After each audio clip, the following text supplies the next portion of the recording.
दुर्भाग्य से संकट की स्थितियां आती रही हैं, क्योंकि वायरस अपने बदलते स्वरूपों में वापसी करता रहा है।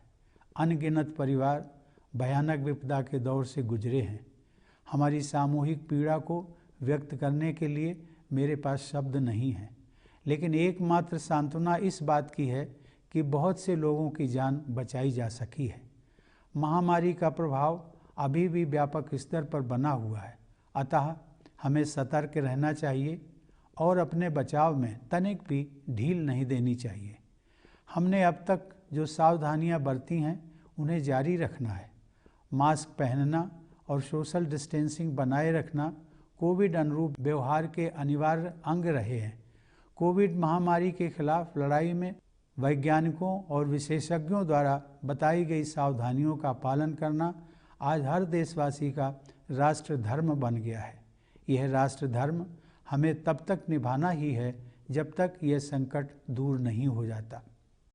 मानव समुदाय को एक दूसरे की सहायता की इतनी ज़रूरत कभी नहीं पड़ी थी जितनी कि आज है।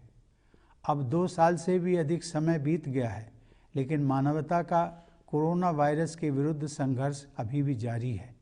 इस महामारी में हजारों लोगों को जान से हाथ धोना पड़ा है। पूरे विश्व की अर्थव्यवस्था पर आघात हुआ है।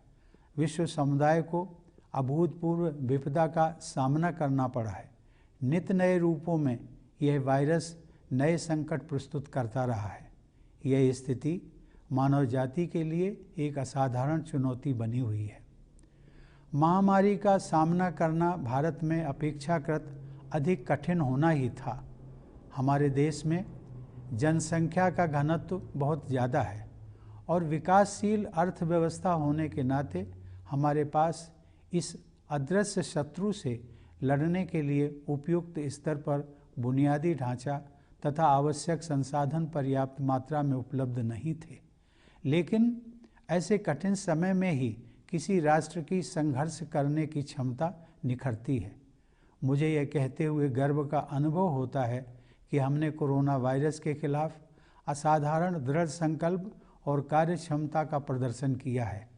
पहले वर्ष के दौरान ही हमने स्वास्थ्य सेवा के बुनियादी ढांचे को विस्तृत तथा मजबूत बनाया और दूसरे देशों की मदद के लिए भी आगे बढ़े।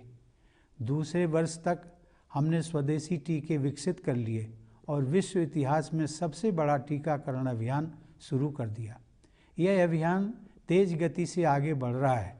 हमने अनेक देशों को वैक्सीन तथा चिकित्सा संबंधी अन्य सुविधाएं प्रदान कराई हैं। भारत के इस योगदान की वैश्विक संगठनों ने सराहना की है।